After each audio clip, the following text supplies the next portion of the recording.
करवावहै तेजस्विनावधीतमस्तु मा विद्विषावहै। ॐ शान्ति शान्ति शान्तिः।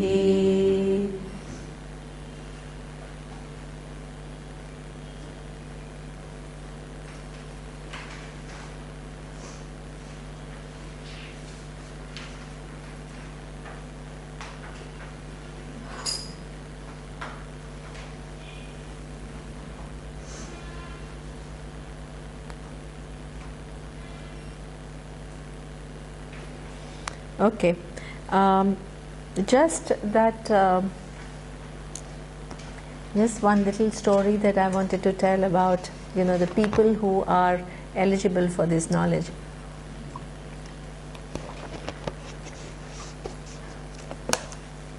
When we were studying this 3.5-year course, so you go to a class and then everybody starts, wherever people get together, there is always, people will watch who knows better, who's bright student. So there were 4 or 5 of us, so I have including myself, so who were considered to be good. Why? Because we knew a little bit of Sanskrit, we could figure out things, we could read Bhashyam relatively well. Bhashyam is commentaries of Adi Shankaracharya. So everybody was kind of, looking up to us and thinking that we are the brightest. And one event happened, which was such a significant event, I don't know for others, but for me, which actually changed my whole idea of who's a good student. Right? We had all gone to Rishikesh to study Chandogya Upanishad with Swamiji, and that time was Shivratri time. So there were some celebrations at the ashram, but some of the students said, okay, let's go out a little bit and see how in Rishikesh, how different ashrams celebrate Shivratri. So we said, okay, let's start walking and going and visiting all the different ashrams and seeing what's happening, right? So we all started walking from our ashram and one place to the other, and we were enjoying seeing how everybody's celebrating, and then finally we reach Lakshman Jhula. Lakshman Jhula is pretty far, and there was some like by Lakshman Jhula, on the Jhula there was a group of lepers, and what happened is, as soon as they saw us, a group of them came up to us, and there was one person among us, and they started falling on his feet. And they said, Swami, Swami, Swami. And we were all surprised, because for us, he was a very mediocre student, right? He didn't know as well Sanskrit, he didn't know, Bhashyam so well, and he was always going here and there. So his reputation was, this, he was just... and so we were all surprised that all these people are like falling on his feet. And so we were surprised. So we asked them, and we said, so why are you doing this to him? And they said that this person stayed with us for 1 year and he served us. I said, my God, right? How many, I thought to myself, I would, if I can get myself to devote 1 year of my life serving these lepers who are abandoned by everyone, they have nobody, they have nothing, they are just on the streets, and really looking after them. And he said he was so kind and he was so generous, and he looked after us with everything that we needed. He looked after us. So there the whole image, that whole who is smart and who is eligible for this knowledge, the equations are very different. Okay? So therefore, all the abilities that one may have, one has to be grateful for that, but one can't afford to be conceited. Okay? Because whether you know or not, it doesn't depend upon you. It depends upon whether you are really eligible or not. And who decides whether you are really eligible or not? There are laws. And the laws are multidimensional. They are not just one-dimensional. Okay? So therefore, one has to, Vedanta is not an ordinary thing, right? In order for Vedanta to work for you, for you to see what it says, for you to, what Upanishads want to convey, for your mind to hold it as it is without any additions or subtraction, it requires an extremely evolved mind. And in order to become that evolved person, there is a journey. You just can't make seed grow into the tree overnight. You say, oh, you know, I'm in a hurry. I'm watering and watering and watering, and I want to water more. What will happen? You'll die. It has to take its own time. And you still have to do what you have to do. Okay? So therefore, this whole, even that hurrying up, a lot of people come and say, I want to finish in this life itself, as though what? It's not up to us. Okay? So therefore, these prayers remind us that it's not up to you and me. There are forces, and if you want to live intelligently, you have to what? Have these forces on your side, and you have to pray. What is grace? What is grace? First of all, what is grace?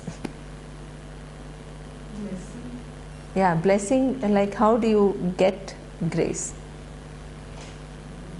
Is it showered randomly on somebody or the other? We have to be open. Pray for it. You have to pray for it. You have to, you have to pray for it, and not only that, you have to make your own effort to make changes in your life. You have to earn it. Okay? So therefore, this whole life of this Vedanta life is all about making your own effort and asking for help from Ishvara. Okay? So therefore, this is what is a prayer. Now, in this prayer, there are some entities which are mentioned. So one is Indra. So who are these entities? So Indra is supposed to be who? According to this whole Indian mythology, it is king of heavens. Okay, Indra is shown to be king of heavens. So now, why do you need the blessings from king of heavens? There is a very nice story which is about Krishna. Okay, so Krishna, when he was young, the Brahmins were praying for rains. Okay, and who they are doing yajnas, and to whom are they praying? To Indra, because they are the ones who then the whole thing is, you propitiate Indra and then Indra blesses you with rains, right? So that means there is a life of interdependency. If I want you to be nice to me, I have to start by being nice to you. Right? This is something which is very important, not only with reference to Indra, with reference to ourselves also. Right? If you wait for the whole world to be good to you, but you don't want to be good to them, how will it happen? Okay? So therefore, it starts by you changing and you being nice, and then others reciprocate. Okay? So now, but if it happens out of fear, then what happens? If I'm afraid of, Indra, it's like I'm afraid of my boss. I want the boss to do good to me. So then I try to please him, but I don't really mean it. That is a distortion. Right? I need my boss, but I don't need to, have that resentment on one hand, have fear, and then relate. So therefore, what Lord Krishna was trying to do was to take out this fear So he told Brahmins, and he says, you know, you don't need to do these rituals out of fear, so forget them. Okay, what happened? There's a story. Okay, the story was that Indra got angry because Indra was used to what the person who's higher in the hierarchy also has a problem, right? Because he also is an entity and he has a problem. So he got so used to, if somebody comes and starts touching your feet, you feel what?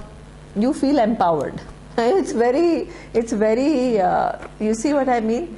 Then what happens is, it becomes what you can. If you are not mature, what will happen? That very touching the feet. However, Swamiji used to say, you can destroy a person by touching that person's feet. Why? The person starts seeing whether the person knows anything or not. The person will start thinking what? I am somebody great. And the minute the person starts believing that I am somebody great and loses touch with the reality, what will happen? The decline of that person has to come. Whether it comes in 5 days or 10 days or 10 years from now, it has to come. Okay? So therefore, these stories are amazing. These little stories, they are funny stories, but they tell us a lot. Okay? Now, so this Indra in that position started expecting everybody to what? Do yajnas and to please him, and he got angry that people had stopped doing it. Okay? So what did he do?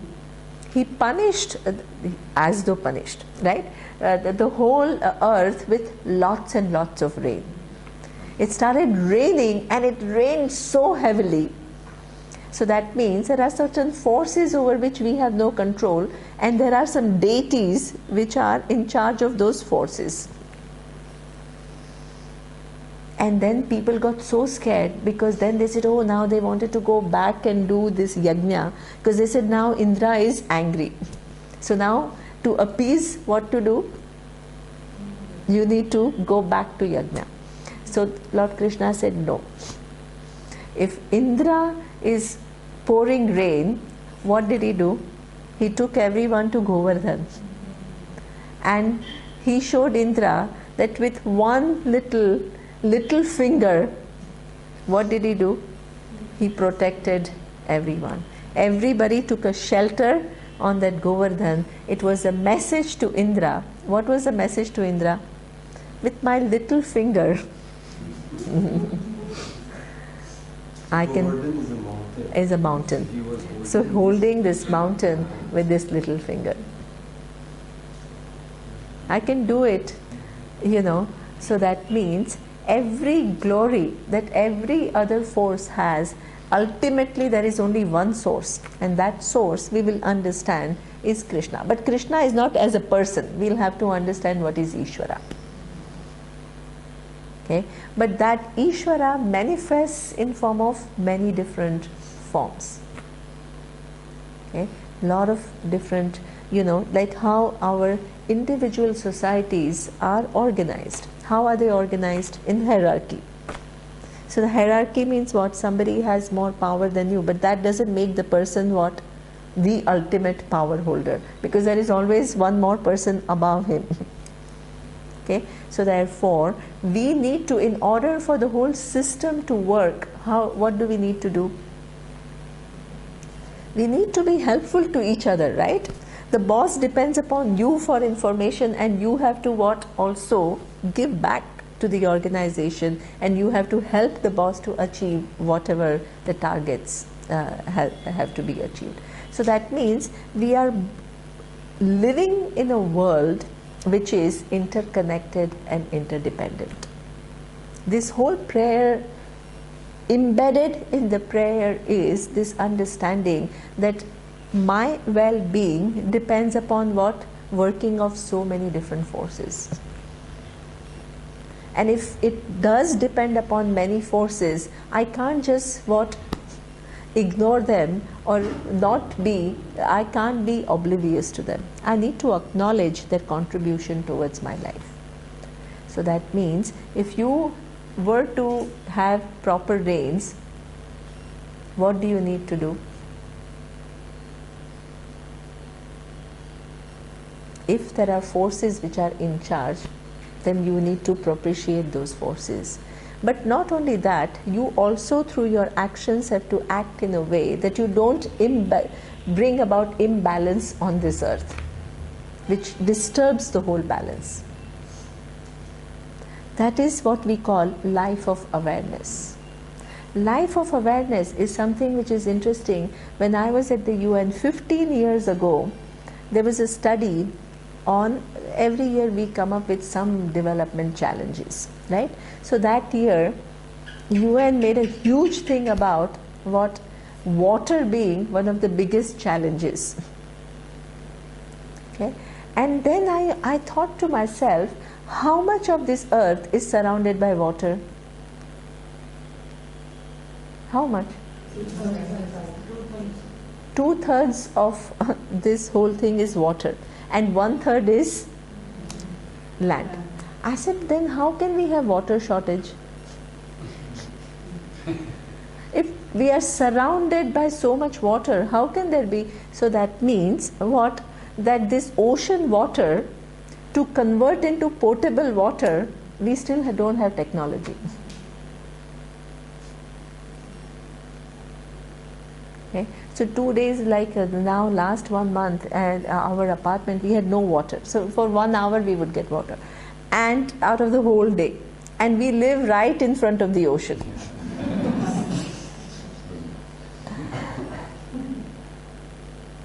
And we just haven't figured out yet. But there is this natural mechanism which is there within the system, which is converting ocean water into potable water. How? Through rains. The sun sitting out there evaporates ocean water, forms clouds. And that cloud at the right time falls and it becomes potable. That means there are forces at work. You come in the universe where those forces are constantly working to make your life. Imagine it was amazing for me to see life without water. One day becomes so difficult. Okay? So therefore, the whole system is at work, and you come within that system where things are taken care of. So you acknowledge the contribution, and through your own actions you try what? Not to disturb this whole ecology of things. Your actions cannot be just, we do mindless interventions, and that's why we have effects of those interventions, mindless interventions. Okay? So imagine every morning you wake up and you thank all the different forces for doing what they are doing. So here one is Indra, which is what? The person who is in charge of heavens, which then regulates rains or whatever.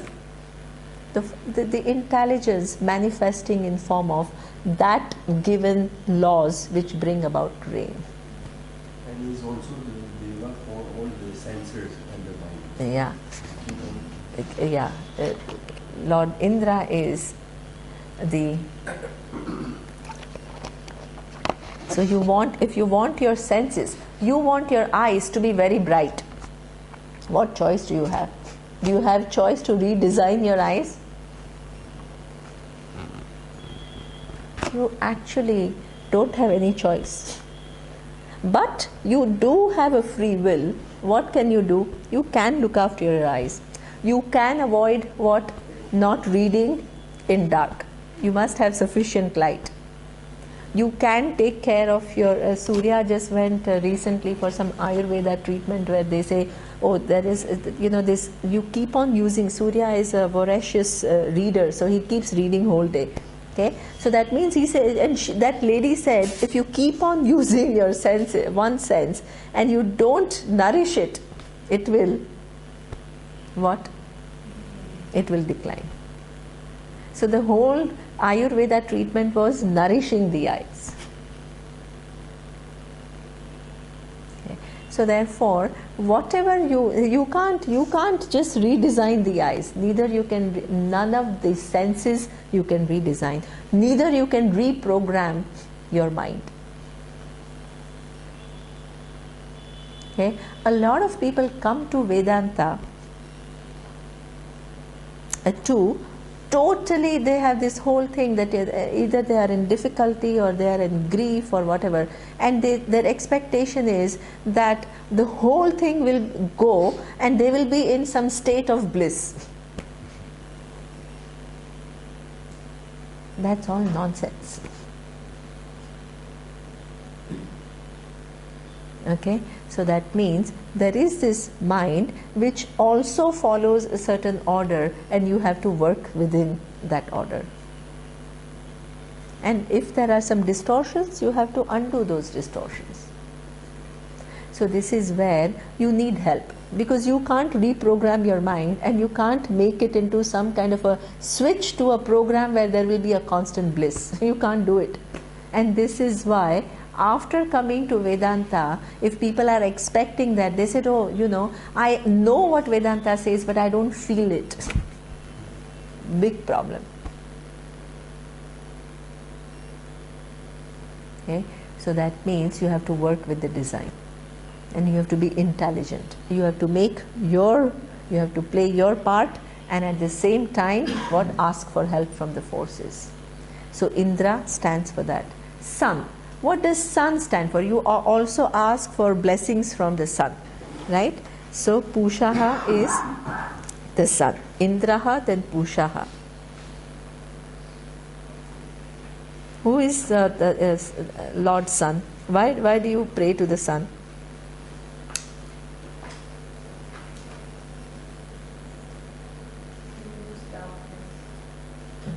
There are two, as I just explained to you, sun plays this very important role of what? Bringing, converting that the ocean water into potable water. But before that, it just makes our life, the heat provided by the sun makes our life possible, right?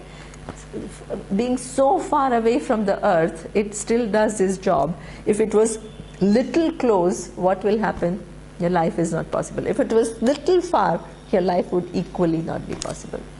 And the whole galaxy is moving at a very fast speed, but the distance between Earth and the sun remains constant. You try to move two things at a fast speed and keep the distance constant. Try. Okay. So therefore, there is this whole thing which is an arrangement, which is the placement of the sun in its right place, which makes our life possible, gives us drinking water, then makes the food. How is food made? All the vegetables that you eat. How do you get, you see a nutritionist and they will tell you need all kinds of, I don't know how many different, B itself has 1, 2, 3, 4 up to 12, then D, and then now E, and then all kinds of, the different vitamins, minerals, and proteins, all kinds of things, right? All of them are available through what? The plants. So now, how does it all become available through plants? The plants sitting here on this earth take the energy from the sun through the process of photosynthesis. Converts, and each one converts what? It takes the same energy, but carrot gives what? Vitamin A. Orange gives what? C.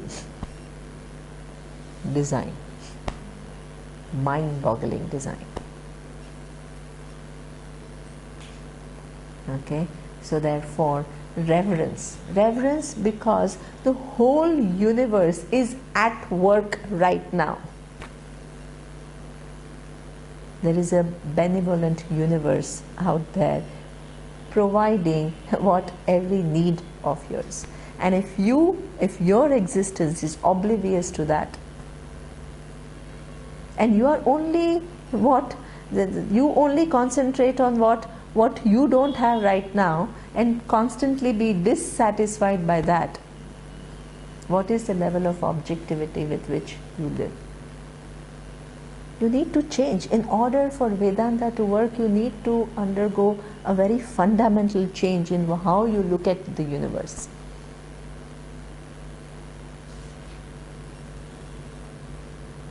It's work in progress, and you have to acknowledge that. Then you have grace. There is a blessing.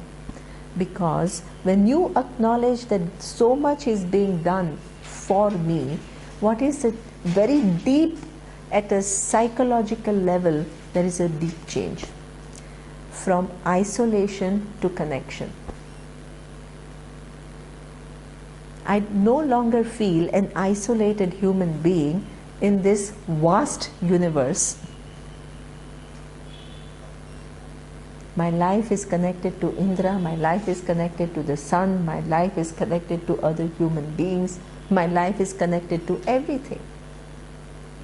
And I need to bring that to my mind every day. I can't just use it as some vague idea and then say, okay, I understood. I need to remind myself every day.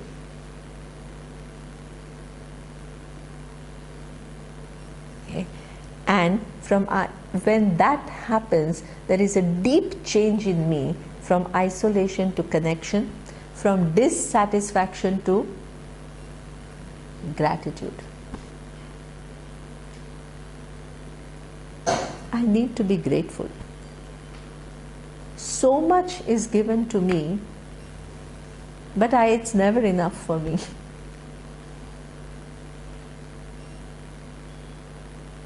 That gratitude is something which is extremely important. And the third thing is what? From consumer to being a contributor. Because the whole equation with which we live our life is what? Trying to manipulate the world to suit our needs. Even if you have good intentions, you still try to manipulate everyone to suit what you think is right. Many times I see that many of these development practitioners, they have figured out everything what is good for the village. The village head doesn't subscribe at all to what they think. Or the villagers, the beneficiaries, so much time is spent in convincing the beneficiary that this is what you want, this is what you need.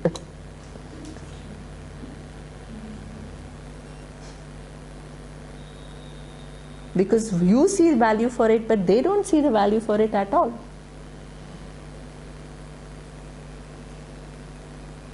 Okay, so the whole thing of wanting the world to be the way you want it to be in order for it to be a perfect is a wrong orientation. Because you may think something is good, I may think something else is good, and you're trying to convince me to come to your this thing, and I'm trying to convince you to come to my. And where will it end? It will not end anywhere. Okay, so that means the only way to deal with the world is what? Not to want to manipulate, but if you think that there is a need for it, be a contributor. Do whatever you can within your sphere of influence. That's a right way of living in this world. Okay? It's not to change the world to suit my needs, but if I feel that this I can contribute, I will contribute. That's a very mature. So then what happens is, you don't become, just because the world, people can use this information wrongly and say, oh, if the world is so well organized, what is there for me to do? They'll become passive. Neither you have to be passive, nor you have to be take on your shoulder all the responsibility for fixing the world. What do you need to do? Understand that I'm a participant in this world. I'm not just an onlooker in this world. I need to do what I need to do, and I'm working within this grand system. So I don't need to take on the over responsibility of fixing it, but find the right interventions to do what I can do to help the whole system. Okay, so that means embedded in this prayer is all this awareness that there are forces, they are blessing me, and I need to acknowledge their what contribution in my life. And when I acknowledge that, and when I use my free will to enhance their working well, what will happen? I will be blessed in return with what? Right mind and right limbs and capacity to hear and see what is the best for me. Prayer.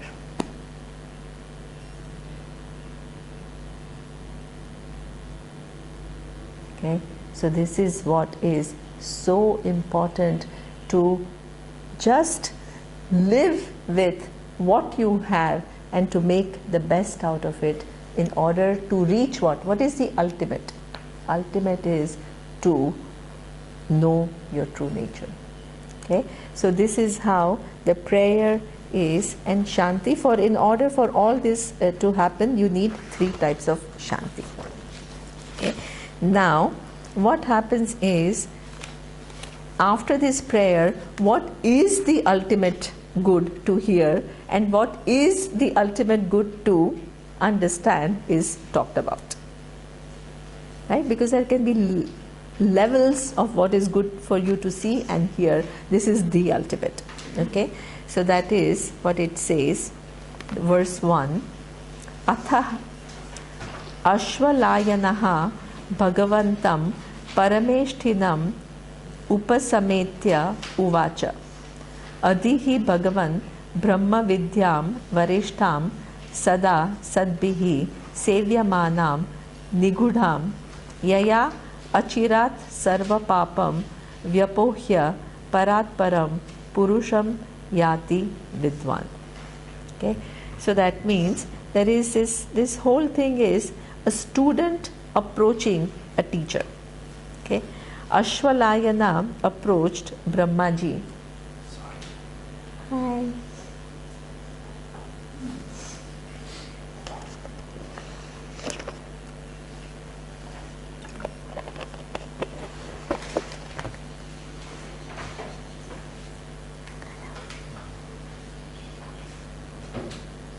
No problem.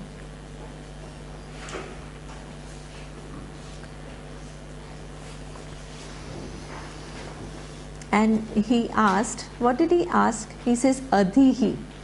Adhihi means, may you teach me this Brahma Vidya. Okay, so now what is this Brahma Vidya? It says Sevyamanam Nigudham. Okay, so first Adhihi. Adhihi is, in the whole tradition, it is said as Madartham Smaraha. So the thing is, you go to a teacher and imagine if the teacher knows the reality, okay, and you want the teacher to explain to you the reality, okay, but in order for the teacher to be inspired, what do you need to do? What is the gain for the teacher? Why should you go through so much effort to make somebody understand something? Such a what is mine? Do you think that you know? So what is the teacher's gain?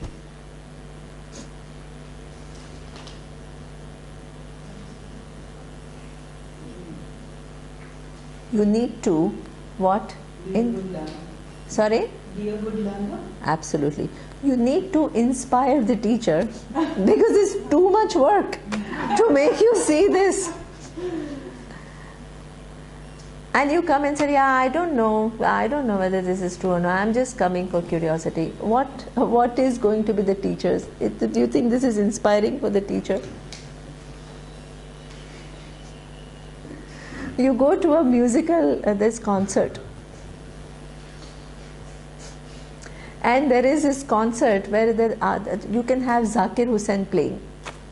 And when you, Millie's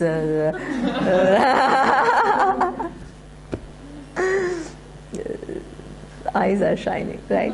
So you can have Zakir Hussain playing, and you can have, sometimes what happens is that you have all these corporate sponsors. So some of them, they don't know anything about music, but because their company has paid some huge money, they come and sit right in front. And they have no clue about music. And an artist has to play, he's a top artist. And you are sleeping in front. Or you are constantly looking at your mobile. It's on silent, but you are constantly looking there. Okay? What are you inspiring the performer? Not at all. But if there is one person who understands music and is in harmony, in sync, what happens? The artist starts really, and all the talents, everything, it all just starts blossoming into something which is a magic. Okay, so that means when two people come together, what happens? It's not just one person, it's what? Interaction of the two. That's what makes the whole thing amazing. Okay, so therefore, Adhihi is that thing. That approaching the teacher in a way that you're not just say, yeah, you tell me what you have to say and I'll think about it. That love for learning, love for looking into things. If you have taken that time of your life to come here, at least show some interest. Right? So that means this is what in the teaching itself is all these things talked about. In the methodology itself, Adhihi is a polite way to say, hey teacher, please teach me. And Madartham Smara. And imagine if the teacher is now, this is something which is very, very important. Okay? Now imagine if the teacher says a fact. What is the whole vision of Vedanta? The vision of Vedanta is that there is an equation which is Tat Tvam Asi. Tvam is you and Tat is Ishvara, and they are equated. Ishvara is the cause of the universe. Okay? Now, even if it is a fact, and if I just tell you that fact, you are limitless. You are Satchit Ananda Atma. You are equated to the cause of the universe. These are all facts. But if I stop there, what will you understand? You will understand nothing. Then if I tell you, oh, you don't understand because you haven't prepared yourself, go and meditate.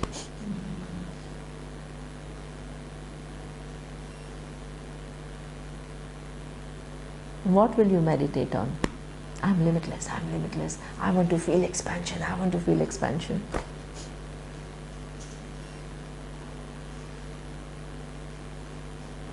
It will get nowhere. So therefore, what gives strength to this whole teaching is not only it says what it has to say, it has a very sophisticated methodology of leading. So therefore, smara, madartham smara means what? Not only tell me what is the reality, but what? Remember the whole methodology and present it to me so that it gets transferred to my mind totally. That means it's a whole process.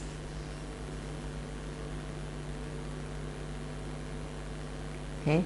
And do it. And I'm ready.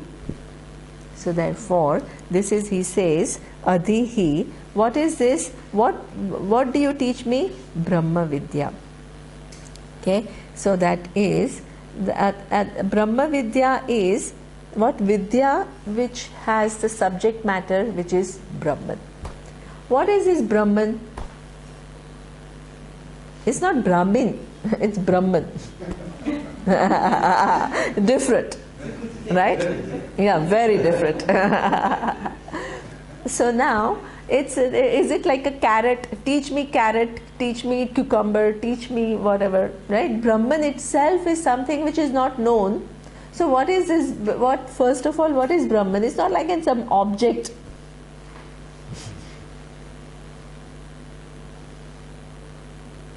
Okay. So what is this Brahma Vidya? Vidya is knowledge about Brahman. What is this Brahman? So the Shastra says that Ayam Atma, Atma is I, is Brahman. Atma is I am Brahman. So that means, what do I know about myself? I don't even know the word what is Brahman, let alone think that I am Brahman. I think what? I am limited by time, I am limited by space, I am limited by object, I am limited in every given way. Okay, and what Shastra says is, you are that Brahman. So what is the meaning of the word Brahman? The word Brahman comes from the root. Sanskrit means every word, every noun comes from the root. So the root is Bruhi. Bruhi is in the sense of big. Bruhi, if you look at Dhatu Patha of Sanskrit, it will say everything is in the seventh case. So Bruhi is the seventh case. That what? In the sense, Vruddhau, in the sense of big. Big means what? Big is generally an adjective, right? We don't use big as a noun, we use it as an adjective. So how do we use it as an adjective? I say, oh, that big room over there. So that means it gives you that there are 5 rooms, and I said, oh, that big room over there. So what will it indicate to you? The description of the room, and you will have one size which is big, and that size would refer to what? Some space, right? Some area. Now if I say, look at those mountains and that big mountain over there. That big, that you will understand is what? The big room, what is the size that you will imagine? Even if you imagine a big room, it certainly cannot be what? The size of a big mountain. So I'm using the word big, but the meaning that it conveys to you is very different. Why? Because when I use the word big as an adjective to a noun, then the bigness that it conveys depends upon the noun that it qualifies. That's why big becomes all very relative. Big pen is much smaller than the room, big room. Okay. Now, in this case, big is not used as an adjective to a noun, but it's used as noun itself. What does it mean? Ayam Atma is Brahman. It is big, but big not in size. What is it? It is infinite, limitlessly big. This Atma is not a small entity that you think it is limitlessly big. So this is what we call Brahma Vidya. The knowledge of Atma being Brahman. Not some Brahman, some limitlessly big thing which is existing. Like you think about some black hole, which is you or other than you? The way you think you are, is it other than you or it is you? It's other than you. Okay, so Brahman cannot be known as what? Some external entity which is other than you. Logically, if there is something which is limitless, can it be other than you? Tell me. Cannot be. Why? Logically. Why not? It's true. What you are saying is right. Why not? Excellent. If there was something which was limitless, and if it did not include you, you will limit it. Even though you are this tiny thing, and that big is so huge, but if you are away from it, it will limit that.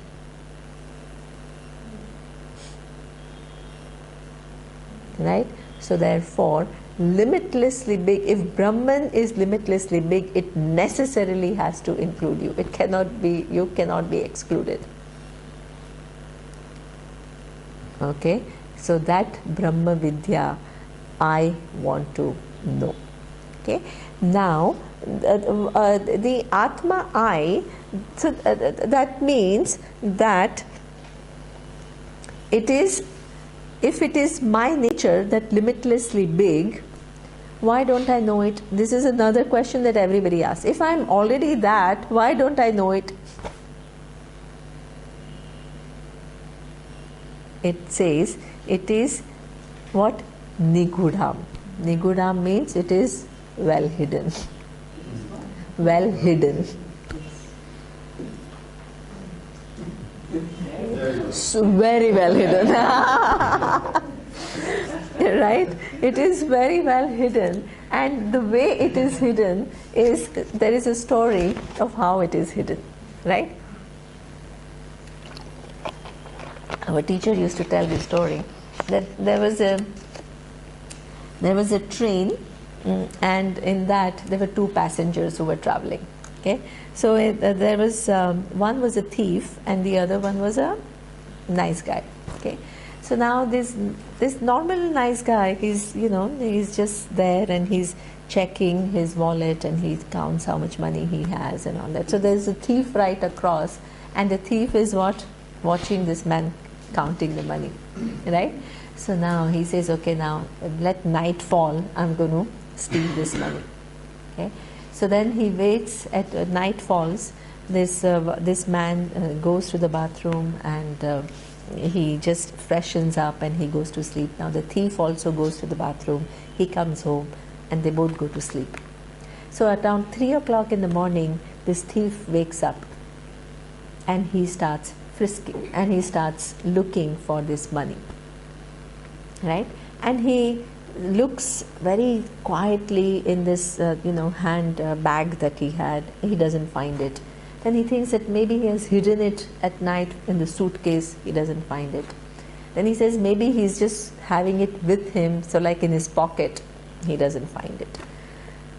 So he keeps looking and he doesn't find it. Morning comes. So everybody is awake. The man goes, he wakes up, he goes to the bathroom, freshens up. He also freshens up. And then in the morning, again in the afternoon, when some vendor came and this man used his wallet to buy. He says, where did he keep this wallet? Right? So therefore, he says, now tonight, it was a 2-night journey, and he says, okay, now next night I'm going to get it. So he again waits for the night to fall, and again they both get ready. Again he looks, and this time he says, okay, maybe he's hiding under his pillow, and let me do it. So he just gets up and he looks everywhere and he doesn't find it. So the second morning, this man is like, again he's morning, they both go to the bathroom and this guy is counting. This man just couldn't contain. So the thief says, where have you been hiding all this money? I looked and I looked and I looked and I never found it. Where it's like, because when you're a thief, you're a pro, right? You're not just some, so they know all the tricks of where all the money can be hidden. And then he doesn't find it. So this man said that actually the very first day when I was counting the money and the way you looked at me, I knew there was something fishy. So once I knew that you were not very honest, I had to look for a place to hide it in a place where you'll never find it. So I hid it. And the place where I hid is when I was sure you will never look. So where did I hide it? In your own pillow.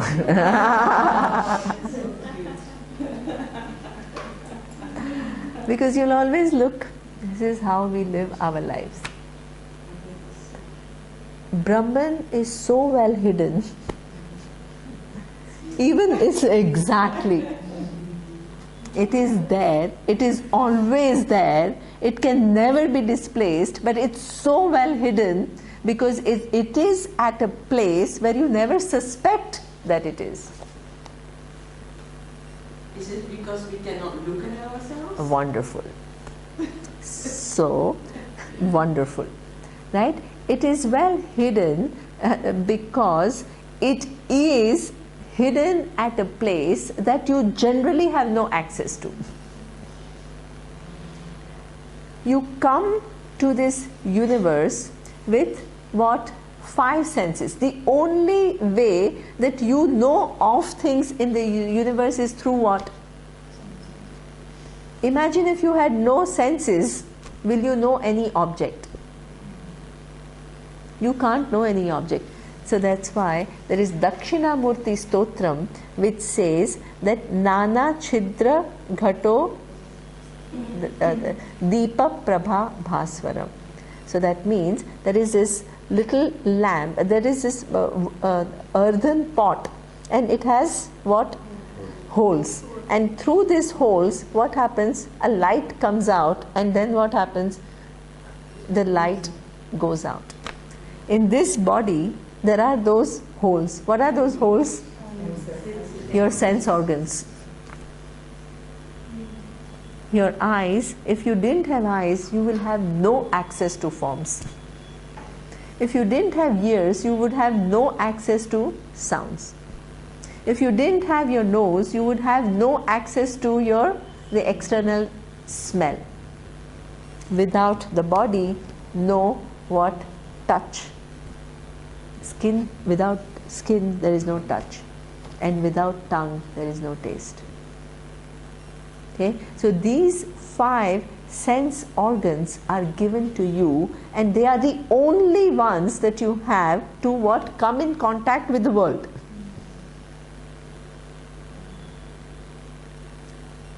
If your eyes are there, but if your mental centers are all shut, will you be able to see the forms? No. So that means you not only have those 5 sense organs, you also have what? One central processing unit, which is what? The mind. Where all the signals go at one central place, and there are what? Corresponding centers. What happens in paralysis?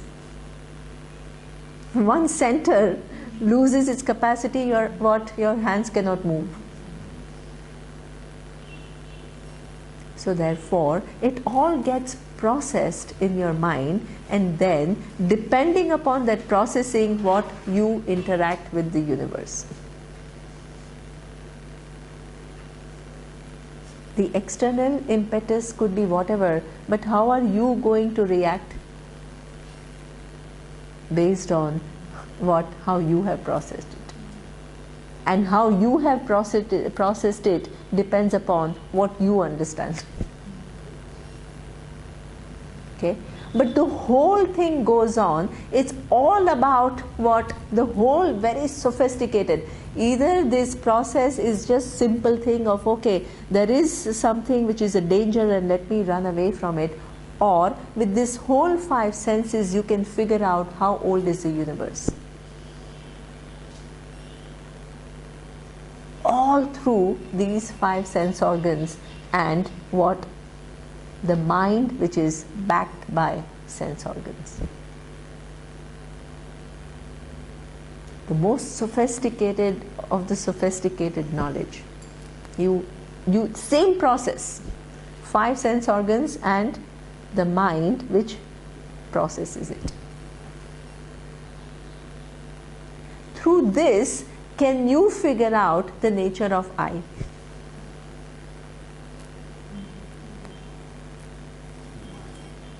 The eyes are for forms which are what? Forms which are external. The ears are for sounds which are external. The taste is for objects which are external. The touch is for external things. What about the nature of I? Is it an object? No. Because it is not an object, it cannot be known through your normal means. Everything else, whether it is the most sophisticated theory of physics, or it is some simple thing like, oh, there is a snake out there and let me run away from it. It's all these knowledge is based on what? Senses and mind, which is processing the data which is provided by the senses. But senses by their definition gives knowledge of an object. They are designed in that way. So therefore, the nature of I is never known through this process, this normal way. If it is not known through this normal way, how will I ever figure it out?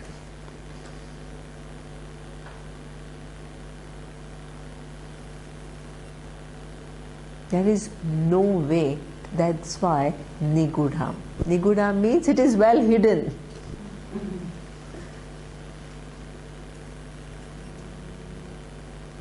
And lifetimes can go without even suspecting that I'm missing something, that I'm not knowing my own nature. Okay, so therefore it's so well hidden, like that man, he had hid it at the place where it never can be suspected. You are given these 5 senses and you are given the mind, and through that what you keep on engaging in the world of objects. And through that process, the nature of I can never be known. Okay, so therefore, here he says, now the wise people figure it out. When will you begin to say, hey, this process will not be sufficient for me to figure out my own nature? Even to figure out that, you need to be wise. Otherwise, what will happen? What you are really looking for is, through that engagement, what are you looking for? Your personal fulfillment. Ultimately, everybody is looking for personal fulfillment. So when I am looking for personal fulfillment, what is my conclusion? That right now I am not fulfilled. Right now I am not fulfilled, so I have to engage in the world in order to be fulfilled. Now suppose I am that limitless reality, but it is not available to me through my senses because it's not an object. How will I figure out that I am not this limited individual, but I am Brahman? How will I figure out? With my senses and mind backing it. Because my senses give me data only about object. They are not capable of giving me what information about the subject.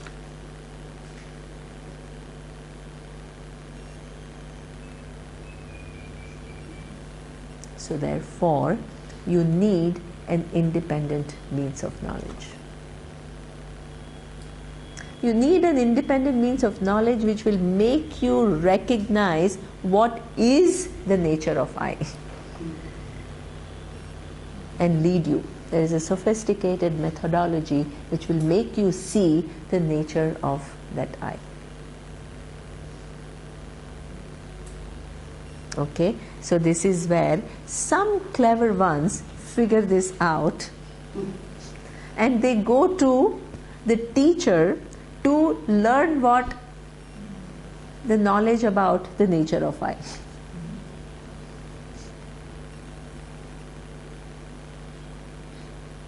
Okay, so therefore that itself is a big thing. He says, what he says is, what yaya, and by knowing this, what happens? Yaya achirat sarva papam vyapohya parat param purusham yati vidwan. If you begin to ask, most of your battle is won when you start looking in the right direction. Otherwise whole life goes. There is another story that my teacher used to tell.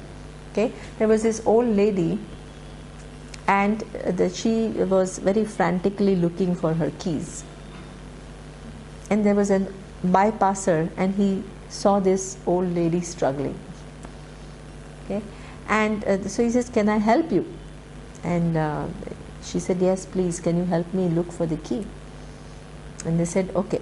Now he looked everywhere, he couldn't find it. Then he thought that he will just little bit help this lady to figure out where she lost it. So she said, he asked her, so where did you lose this key? So she said, I lost it inside the house. Then he said, then why are you searching for it outside? So he says, because there is light here. So that means what? From our senses and mind, we can see the world, we can never see ourselves, so we keep searching outside. Keep on. Right? And where is it lost? That's where it's never searched. So therefore, there is this whole method of knowing I, which is not the normal method of what? Engaging through the senses and the mind, backed by the senses, figuring out things. This is why it's difficult also, because everything that you have known so far is through which process? Senses, which are what? Backed by the mind. This is the only knowledge where the senses will not work, because you can't objectify Atma. If you objectify Atma, what will happen? What is the problem? You limit it.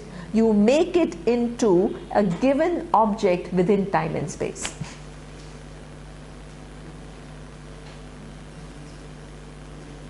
And then the question is, if this is what you objectify, who is the subject? So that means the only way that you have used to know, this way is different. This is why after years people struggle with Vedanta, because the whole process of knowing is different. We keep on using what we are used to. That's why they want to experience Atma. Experience Atma means what? Outside. Small, exactly.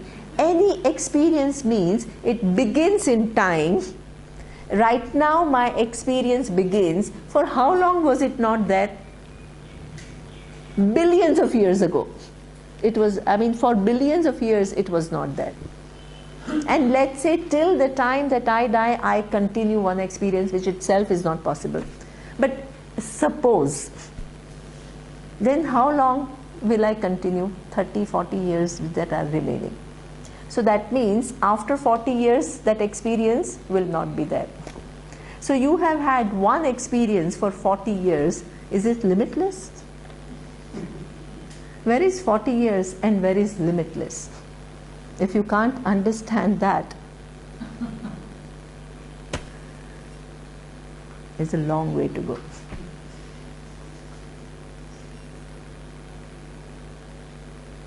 It's time. Okay, so this is the time, right? So therefore, this whole process of knowing is different. Now, if it is different, and then you can ask me this question, if I can't objectify it, how will I ever know it? So therefore, Shastra says, Atma luckily is Swataha Siddhaha. It is self-evident. You don't need Vedas to tell you you are. Way before you came to Veda, you know you are.